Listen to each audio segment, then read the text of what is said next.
오늘 말씀 저희 함께 읽겠습니다. 요한복음 4장 5절에서부터 15절 말씀입니다. 요한복음 4장 5절에서부터 15절 말씀을 저하고 여러분하고 한 절씩 교독하도록 하겠습니다. 5절부터 제가 먼저 봉독하겠습니다. 그리하여 예수께서는 사마리아의 수가라는 마을로 들어가셨습니다. 그곳은 옛날 야곱이 자기 아들 요셉에게 준 땅과 가까웠으며 거기에 있었습니다. 여행으로 피곤해진 예수께서는 그 우물 곁에 앉으셨습니다. 그때가 낮 12시쯤이었습니다. 한 사마리아 여인이 물을 기르러 나왔습니다. 예수께서 여인에게 말을 거셨습니다. 내게 물 좀 떠주겠느냐? 제자들은 먹을 것을 사러 마을에 들어가고 없었습니다. 사마리아 여인이 예수께 말했습니다. 당신은 유대 사람이고 저는 사마리아 여자인데 어떻게 제게 물을 달라고 하십니까? 당시 유대 사람들은 사마리아 사람과는 상대도 하지 않았기 때문입니다. 예수께서 여인에게 대답하셨습니다. 내가 하나님의 선물을 알고 또 물을 달라고 하는 사람이 누구인지 알았다면 도리어 내가 그에게 부탁했을 것이고 그가 내게 생수를 주었을 것이다. 여인이 예수께 말했습니다. 선생님께는 두레박도 없고 이 물은 깊은데 선생님께서는 어디에서 생수를 구한단 말입니까?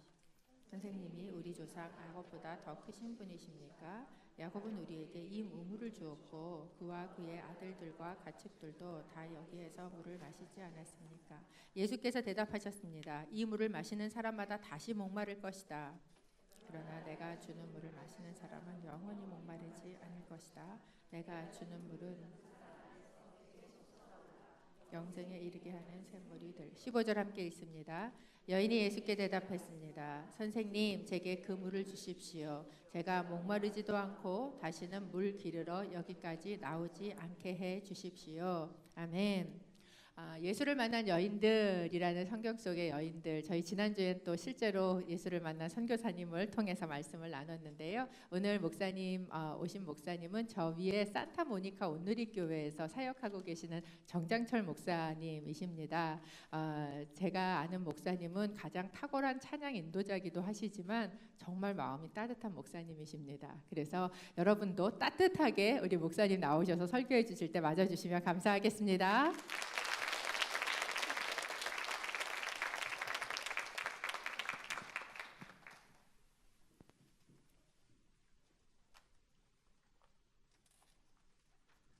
할렐루야. 반갑습니다. 네. 아침에 또 이렇게 가족들과 함께 또 이렇게 남편을 보내시고 또 자녀들을 보내시고 나오는 것이 아까 목사님 말씀처럼 쉽지는 않을 일인데 하나님께서 그러한 여러분의 마음과 또 예배를 사모하고 또 하나님을 만나고자 하는 마음을 기뻐하시는 줄로 믿습니다.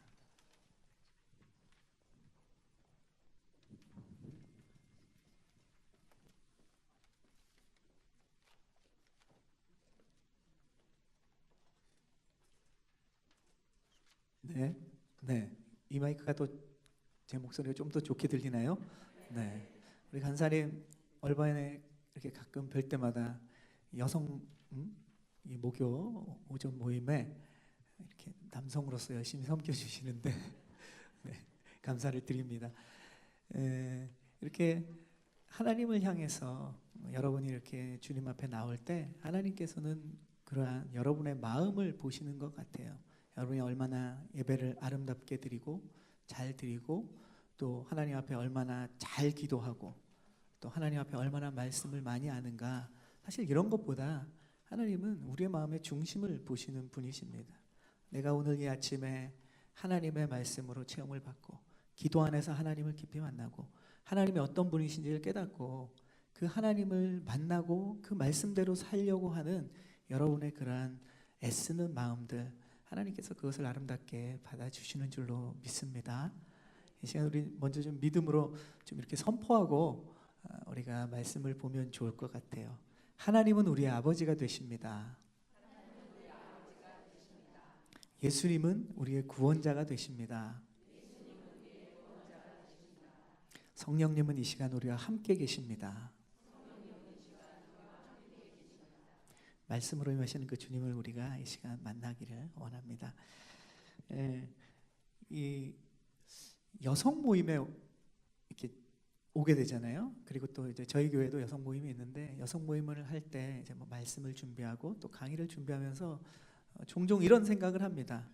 저는 여자로서 산 적이 한 번도 없는데 나는 과연 여자를 얼마나 많이 잘 알고 있는가 이렇게 생각해 보면 이해하려고 노력은 하지만 여성의 입장을 또 여성의 마음을 또 여성의 삶을 살아보지 않았기 때문에 사실 잘 모르는 것 같아요.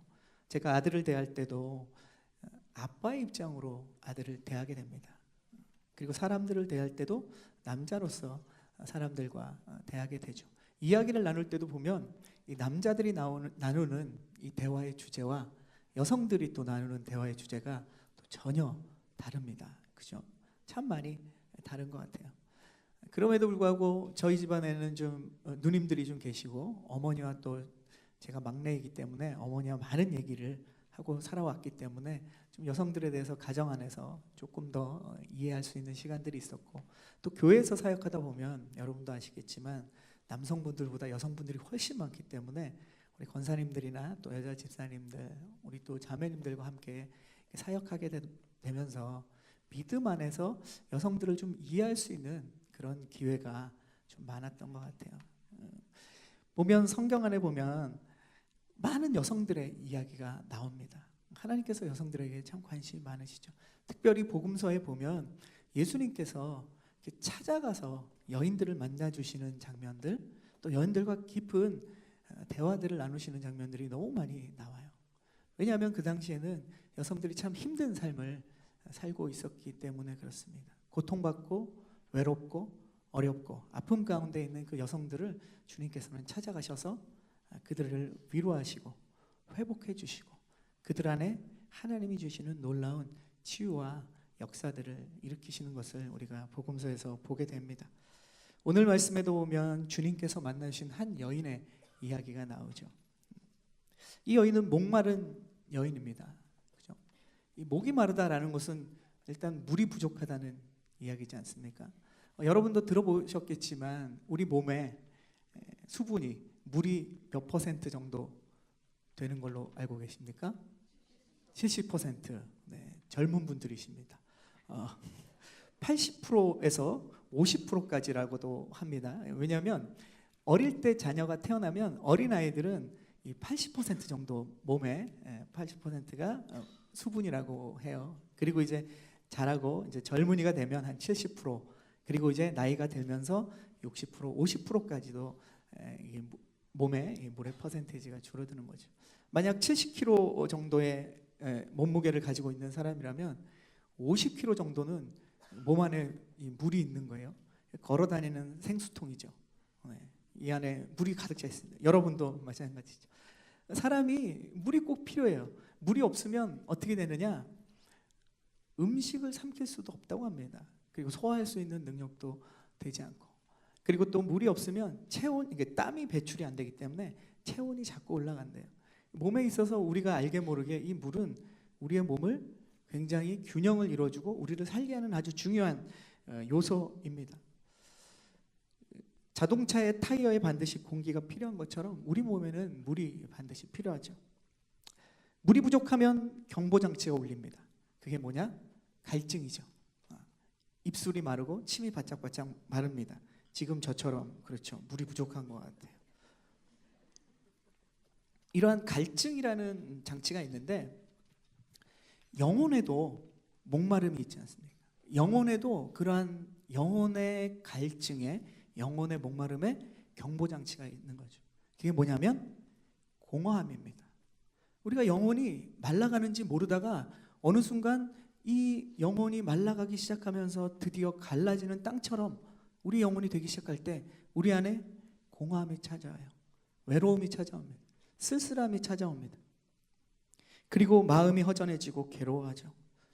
그때가 되면 넉넉해진 재물도 더 이상 그 영혼에 만족을 주지 못하는 것을 우리가 깨닫게 됩니다. 안정을 찾은 직장도, 또 안정을 찾은 가정도, 성공한 자녀들도 이상하게 만족을 주지 못하기 시작하는 거죠. 세상의 것으로 그것을 채워보려고 해도 영혼은 채워지지 않습니다.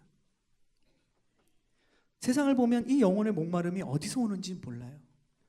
어디서 오는지 모르기 때문에 이것을 어떻게 채워야 되는지 방법도 알지 못하고 살아갑니다.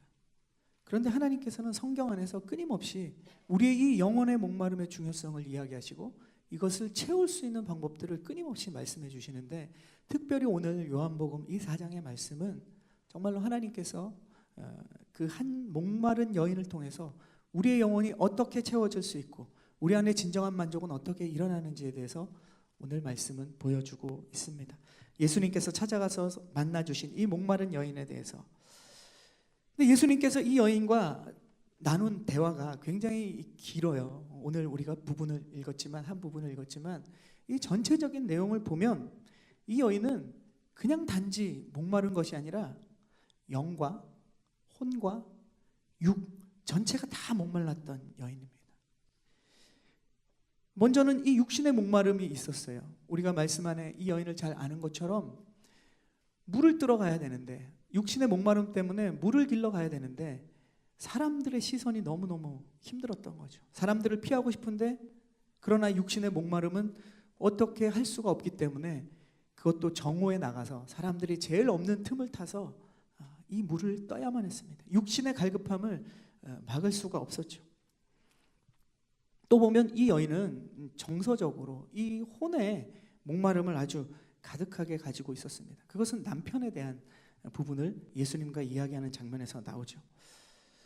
이 여인은 남편을 통해서 보호받고 싶었고 또 사랑받고 싶었고 남편을 통해서 안정감도 누리고 싶었고 자신의 이 존재의 가치를 확인하고 싶었습니다. 하지만 이 모든 정서적인 그런 목마름이 이 여인에게는 하나도 채워지지 않았어요.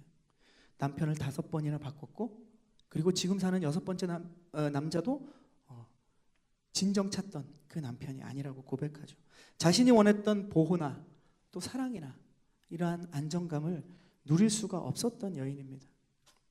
우리는 이 결혼을 5번 했다라는 내용을 보면서 우리는 쉽게 이 여자는 좀 남자를 밝히는 여자구나, 아니면 성적으로 문란한 여인이구나, 우리는 이렇게 쉽게 판단할 수 있습니다. 그러나 그것은 이 시대의 우리 문화 속에서 그 상황을 또 그 여인을 판단하고 평가하는 거죠. 그 당시 문화와 상황을 본다면 이 여인은 사실 그런 입장은 아니었던 것 같습니다. 왜냐하면 그 당시에는 여자가 남자를 갈아치울 수 있는 능력이 없던 시절입니다. 이혼은 여자는 거의 일방적으로 대부분 당하는 입장이에요.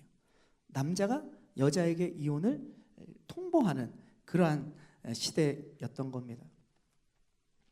그때 문헌을 보면 얼마나 쉽게 아내에게 남편이 이렇게 이혼을 요구하고 쫓아낼 수 있었는지를 보면 아마 여러분들 보고 깜짝 놀랄 겁니다. 요리를 못하면 이혼할 수 있습니다. 몇 분 뜨끔하시는 분 계시죠? 네. 그때는 그랬어요. 그리고 봤을 때 자기 아내보다 더 예쁘고 마음에 드는 여자가 있으면 이혼할 수 있었어요. 굉장히 황당하죠. 이 가능한 일일까 생각하지만 그 당시의 문헌들에는 그것이 가능합니다. 이 남성 중심의 이혼에 대해서 그래서 예수님께서 마가복음 10장이나 마태복음 5장에 보면 이런 말씀들 하시잖아요. 모세는 너희에게 이혼 증서를 주라고 했지만 그거는 너희들이 너무 악해서 어떻게든 그 여인들이 이혼 증서라도 받아가지고 새 삶을 살 수 있도록 구제하는 방식으로 한 것이지 원래는 그것은 악한 것이다 라고 얘기하죠. 그리고 누구든지 음행한 연고로 아내를 버리는 그것이 아니고 아내를 버리면 그것은 중범죄다, 중대한 범죄다. 예수님이 이런 말씀을 하세요. 그러니까 정말 쉽게 아내를 버릴 수 있었던 시절입니다. 이 사마리아인들의 이혼 문화도 유대인과 함께 맥락을 같이 했기 때문에 별반 다르지 않았을 겁니다. 여인이 이혼을 당하면 당장 어떻게 됩니까? 생활이 어려워지죠. 이혼하면서 돈을 많이 받을 수도 있는 것도 아니고 다시 부모님의 집으로 돌아갈 수도 없습니다. 그 당시에는 지금처럼 여자가 가질 수 있는 직업도 없었어요. 다 힘으로 하는 것이었기 때문에 여성들의 직업이 없었다는 거죠. 결국 궁핍한 삶을 살아가면서 생존의 위협을 느끼는 삶입니다. 그것을 벗어날 수 있는 방법을 찾으면 그 당시에는 새로 결혼하는 거죠. 어떻게 보면 결혼을 통해서 자신이 생존하는 방법을 찾는 것입니다. 제가 지난주에 멕시코 아울리치를 갔어요. 갔더니 우리 선교사님이 그 말씀하시더라고요. 맨 처음에 갔는데 이 원주민 부락에 남자들이 잘 없고 엄마들이 있고 애들이 쪼로로 있는 거예요. 근데 이제 뭐 우리가 물론 멕시코인들을 보면 다 비슷하게 생기긴 했지만 좀 많이 다르게 생긴 아이들이었어요. 그런 집들이 많았는데 우리 선교사님 말씀이 여기 아이들은 아빠들이 다 다른 사람들이 많다는 거예요. 이유인즉슨 이제 여인이 일찍 결혼을 하죠. 그리고 남자와 살면서 남편과 살면서 아이를 낳고 기르다 보면 남편이 이 여인이 실증 나면 쉽게 떠난답니다. 그러면 이 여인은 어린아이를 가지고 자신이 생활을 할 수 없기 때문에 다른 남자를 찾는데요. 그 남자와 이제 살면서 이 아이와 자기의 어떻게 보면 생계를 이어나가죠. 그러다 보면 이 남자도 또 이 여인과 함께 살면서 또 다른 아이가 나고 또 한참 지내다 보면 남자가 이 여인에게 실증이 나는 거예요. 또 떠나는 거예요. 그렇게 몇 번의 남자를 거치고 나면 엄마와 아이들만 남는 거죠. 근데 아이들은 다 아빠가 다른 거예요. 어쩌면 이러한 상황이 그 당시에도 이 여인도 비슷한 상황이었을 것 같습니다. 여인은 돈 많은 과부라서 남자를 마구 이렇게 골랐던 상황은 아닌 것 같아요. 왜냐하면 우물을 풀어오는데 하인을 시키는 게 아니라 자신이 직접 올 수밖에 없잖아요. 그 사람들의 비난과 손가락질 속에서도 이 우물을 뚫어왔다는 건 이 여인은 넉넉한 삶을 살았던 여인이 아닙니다. 그저 힘없고 불행한 불쌍한 여인이었죠. 이 머리스 와그나르 박사는 이런 얘기를 합니다. 건강한 자화상. 우리가 건강한 자화상을 가지려면 세 가지가 필요하다고 해요. 첫째는 사랑받고 있다는 소속감입니다. 아, 내가 사랑받고 있구나. 내가 여기에 속해 있구나. 내 가정에 속해 있구나. 내 교회에 속해 있구나. 내 공동체에 속해 있구나. 이렇게 사랑받고 있는 소속감이 우리의 건강한 자화상을 만들어줄 수 있다고 해요. 두 번째는 자신의 가치와 중요성을 느끼는 겁니다. 아, 나는 가치 있는 존재다. 나는 소중한 사람이다. 이러한 마음을 느끼면 건강한 자화상을 가지고 살아간다고 합니다. 세 번째는 자신감이에요. 무엇을 하든지 내가 이것을 못 해내면 어떡하지? 내가 실패하면 어떡하지? 나는 할 수 없어. 이것이 아니라 이것이 가능하겠다라는 자신감. 이것이 건강한 자화상이라는 거죠. 이 여인에게 만약에 이 이야기를 대입해 본다면 이 여인은 이 세 가지가 다 무너져 있었던 거죠. 자신이 사랑받지 못하고 어떤 남편에게도 속해 있을 수 없었기 때문에 그는 사랑받는 소속감을 전혀 느낄 수 없었던 여인이고 또 가치 있는 존재라고 생각하지도 못했지 않습니까? 또 사람들이 많이 모인 그 시간들을 피해서 지금 나오는 걸 보면 자신감이 전혀 없는 그런 모습이에요. 결국 보면 이 여인은 모든 면에서 건강한 자화상을 가질 수 없는 아주 불행한 삶을 살아가고 있던 여인입니다. 이 여인이 지금 육신의 목마름이나 이런 정서적인 목마름뿐만 아니라 영적인 목마름도 있었어요. 왜냐하면 예수님이 선지자로 그 여인이 내가 보니 당신은 정말 선지자군요 한 다음에 이 여인이 바로 물어보는 내용이 무엇이었습니까? 예배에 대한 이야기를 하고 있어요. 그러니까 이 여인은 영적인 부분에 있어서 예수님과 깊은 대화를 하는 것을 보면 그 영적인 목마름도 가지고 있었던 여인이었던 겁니다. 육신과 혼과 영의 이 세 가지의 깊은 목마름 속에 있는 이 여인을 주님이 지금 찾아오셔서 기다리시고 만나주시는 장면이 저와 여러분이 오늘 읽은 말씀입니다. 우리 5절부터 7절까지의 말씀을 함께 읽어보겠습니다. 5절부터 7절까지의 말씀. 한번 읽겠습니다. 시작. 그리하여 예수께서는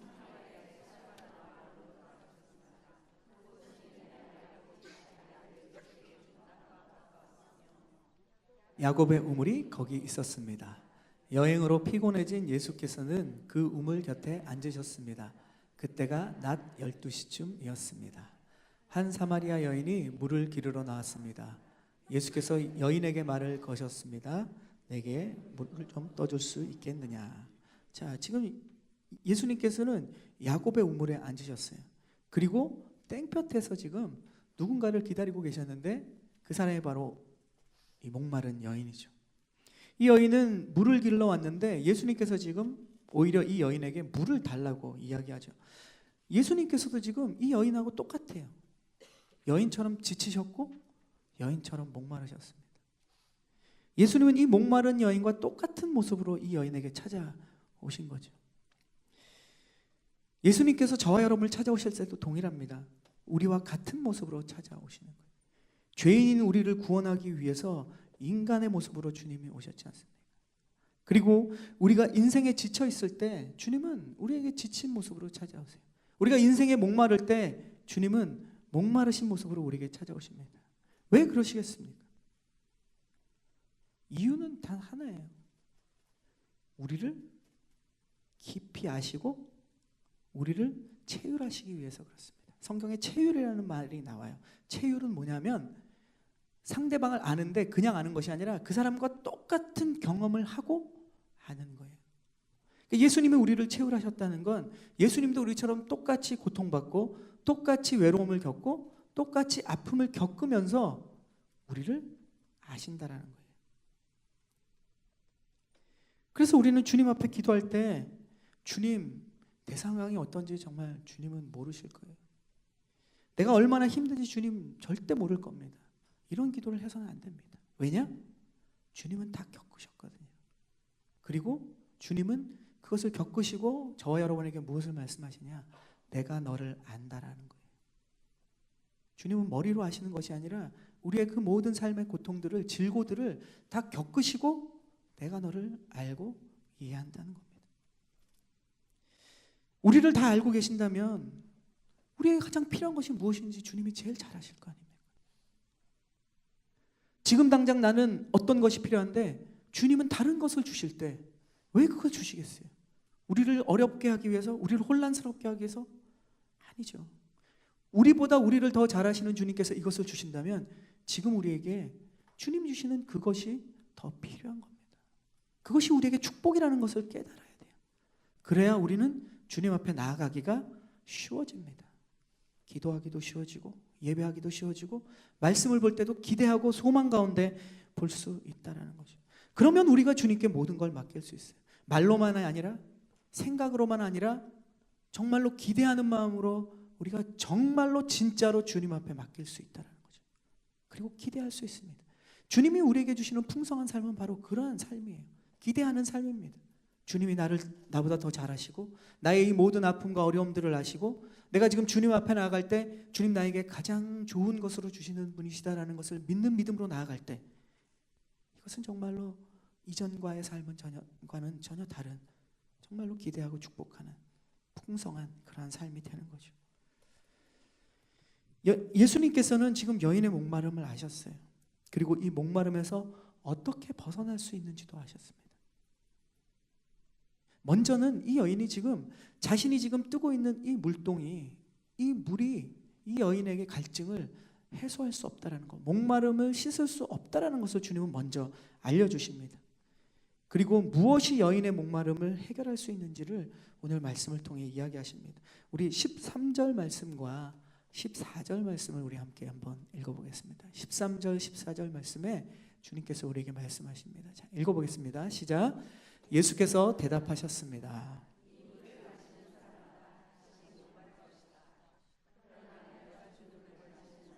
영원히 목마르지 않을 것이다. 내가 주는 물은 그 사람 안에서 계속 솟아올라 영생에 이르게 하는 샘물이 될 것이다. 아멘. 지금 여인이 퍼올리려고 하는 이 물은 세상의 물이에요. 예수님이 얘기하고 있지 않습니까? 세상의 물은 우리의 목마름을 잠깐 해결해 줄 수 있을지 모르지만 바로 곧 목마르다라고 주님 말씀하십니다. 사람들의 시선을 피해 어떻게든 지금 채워보려고 하는 이 우물, 그렇게 애쓰면서 숨어가면서 뜨는 이 우물이 이 여인의 목마름을 해결해 줄 수 없다라는 것부터 주님은 말씀하시는 거죠. 아침에 물을 마셔도 점심이 되면 목마릅니다. 그렇지 않습니까? 저와 여러분이 세상을 살아가면서 세상에서 우리가 무언가를 얻어보면 그것이 우리에게 영원한 만족을 줄 것 같은데 불과 정말 잠깐 우리에게 만족을 주고 다시 그것이 기본이 되는 거예요. 제로 베이스가 되어서 그것이 더 이상 나에게 만족을 주지 못하니까 더 큰 만족을 찾아서 세상의 것을 더 채우려는 우리의 모습들이 있습니다.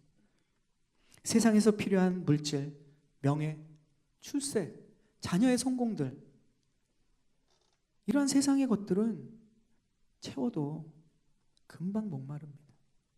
분명합니다. 여러분, 그런 세상의 물로 채워서 정말 행복하고 정말 나는 인생에서 너무너무 사는 것이 행복하다, 너무너무 기쁘다, 이런 사람 몇 명이나 만나 보셨습니까? 내가 볼 때 저 사람 정도 내가 되면 참 행복하고 기쁘고 만족할 것 같다. 이런 생각을 하고 그 사람과 교제를 가지고 이야기를 나눠보면 어떻습니까? 그 사람도 나와 별반 다름없는 목마름 속에서, 고통 속에서, 어려움 속에서 지내는 것을 우리는 보게 됩니다. 세상의 어떤 위대한 물로도 우리의 목마름을 채울 수 없어요. 이 목마름은 예수님이 아니면 채워지지 않습니다. 주님이 오늘 그 얘기가 포인트예요. 우리의 목마름은 예수님이 아니면 채워질 수가 없어요. 어쩌면 저와 여러분이 신앙생활을 하고 있는데 여전히 세상 사람들과 똑같은 목마름을 갖고 있다면 우리는 아직 예수님으로 채워지지 않은 거예요. 예수 그리스도를 통해서 채워지는 것, 이것이 영원한 것이기 때문에 그렇습니다. 아멘. 우리는 영원한 것으로 채워야 목마르지 않아요.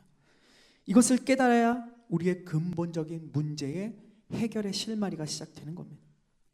14절에 보니까 예수님이 이렇게 말씀하시죠. 내가 주는 물은 그 사람 안에서 계속 솟아올라 영생에 이르게 하는 샘물이 될 것이다. 무슨 말입니까? 채워짐은 나의 밖에서 들어오는 게 아니라고 지금 예수님이 얘기하시는 거예요. 내가 주는 물은 밖에서 채워지는 건 계속 목마를 텐데 내가 주는 물은 안에서 밖으로 터져 나오는 물이라는 거예요. 이것은 내 안에 있는 성령 하나님부터 솟아나오게 하셔서 예수님께서 주시는 영원한 생명의 물이 우리 안에서 솟아나게 하신다는 거예요. 그러면 우리는 목마르지 않는 거예요. 우리가 마셔야 되는 물은 우리 안에 있는 성령 하나님으로부터 솟아나는 이 예수님의 영원한 생물인 줄로 믿습니다. 이것을 우리가 마셔야 돼요. 이제 그 여인이 그것을 깨달았어요. 그리고 예수님의 말씀을 통해서 자신의 목마름이 진짜 채워줄 수 있는 게 뭔지를 듣고 믿었어요. 그리고 이제 여인이 이렇게 고백합니다. 15절 말씀, 우리 마지막 절 말씀인데 우리 힘차게 한번 읽어보겠습니다. 시작.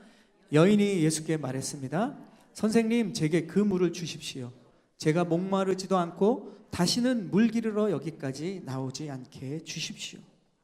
자, 수가성의 여인이 고백했던 이 말, 그 물을 나에게 주십시오. 그 주님의 물을 통해서 내가 더 이상 목마르지 않게 해주시옵소서. 세상의 것으로 채워도 계속 목마를 수밖에 없는 이 상황에 나의 영과 혼과 육이 주님으로 인해 충만하길 원합니다. 목마르지 않길 원합니다. 이러한 고백이 저와 여러분의 고백이 되어야 됩니다. 아멘. 그러면 주님께서 주실 것이에요. 왜 이것을 우리에게 깨닫게 하십니까? 주시기 위해서 지금 깨닫게 하는 거예요. 이 여인은 그것을 깨닫자마자 바로 대답합니다. 바로 믿음으로 고백하죠. 주님은 이렇게 갈급해하는 사람에게 채워주십니다. 그거 채워주시려고 이 사마리아 성으로 굳이 오셔가지고 그 땡볕에 이 여인을 기다리고 있었던 겁니다. 우리의 마음을 주님을 향해 열고 우리의 영혼을 채우시는 주님을 향해 나아갈 때 주님께서 저와 여러분에게 이 영원한 샘물을 경험하게 하실 줄로 믿습니다. 오늘 말씀에 주님께서는 이 사마리아 여인에게 찾아가셔서 상한 심령을 회복시켜 주셨어요. 그리고 영과 혼과 육의 그 목마름이 무엇인지를 깨닫게 해주실 뿐만 아니라 그것을 채워주셨습니다. 근본적인 해결책이 무엇인지 말씀해 주셨어요. 그것을 깨달은 목마른 여인은 지금 주님 앞에 믿음으로 그것을 달라라고 이야기했습니다. 이제 이 뒤에 나오는 말씀을 보면 저희가 읽진 않았지만 그 여인은 이제 어떻게 합니까? 그 우물에서 물동이를 버려두고 갑자기 마을로 달려갑니다. 사람들에게 내가 만난 이제까지 내가 어떤 것으로도 채울 수 없었던 참된 영원한 샘물을 그 예수님을 만나고 그것으로 인해 채워진 자기 자신을 자랑하고 싶었어요. 그리고 그 예수님을 고백하고 설명하고 싶었어요. 그래서 자신이 이제까지 숨어 다니던 사람들이 손가락질하고 비판이 싫어서 숨어 다녔는데 이제 그 사람들을 향해 달려가는 모습을 보여줍니다. 우리는 우리의 무거운 이러한 여인이 가졌던 이 물동이를 내려놓아야 됩니다. 내 인생의 목마름을 채우기 위해서 이제까지 내가 찾아왔던 방법, 그게 물동이에요. 그 모든 무거운 짐을 내려놓을 때 주님께서 이 여인처럼 정말 새 힘과 새로운 능력들을 주시는 거죠. 하나님의 힘과 능력으로 채워지기 위해서 우리는 무엇을 해야 되느냐? 우리의 무거운 물동이부터 내려놓아야 돼요. 세상에서부터 이것을 가지고 채우려는 이 우리의 무거운 짐을 내려놓을 때 주님께서 우리에게 새 힘을 주시는 겁니다. 이것이 돌이키는 모습이죠. 마을 사람들의 손가락질이 두렵고 부끄러워서 사람의 낯을 피해 다녔던 그 여인이 이제 그들을 찾아다녔던 것처럼 그들에게 또 전한 것이 바로 자신이 발견한 이 영원한 샘물인 예수님이었던 것처럼 우리는 진정한 주님을 만나게 되면 남들의 평가, 시선, 판단, 남들이 나를 어떻게 보는지가 중요하지 않아요. 왜냐? 주님이 이미 나를 보셨고 나에게 채우셨다는 것을 우리가 경험했기 때문에 더 이상 이것이 중요하지 않게 됩니다. 그리고 자신의 속으로부터 솟아넘치는 이 주님의 생수를 흘려보내는 이 여인의 모습과 같이 우리는 변하게 되는 것이죠. 이제 이 목마른 여인은 이전과는 전혀 다른 새로운 삶을 살게 됩니다. 자, 보세요. 이 사마리아 여인이 무거운 물동이를 버려두니까 마을을 향해 달려갈 놀라운 힘을 얻게 되지 않습니까? 우리가 세상을 이겨낼 힘은 어디서부터 시작되느냐? 우리가 가진 세상의 이 물동이를 내려놓는 것부터 시작이 되는 겁니다. 여러분, 우리 생활에 이러한 무거운 물동이들을 모두 내려놓기를 축복합니다. 그리고 세상의 물동이를 내려놓을 때 주님께서 주시는 이 힘과 능력을 가지고 우리 안에서부터 성령께서 솟아나게 하시는 예수 그리스도의 이 참 생명을 가지고 살아가고 여러분의 가정에게 나눠주고 교회 공동체 식구들에게 나눠주고 주변 만나는 사람들에게 나눠주는 그러한 정말로 꿈꾸는 풍성한 삶을 살아가는 여러분이 되기를 주님의 이름으로 축원합니다. 아멘.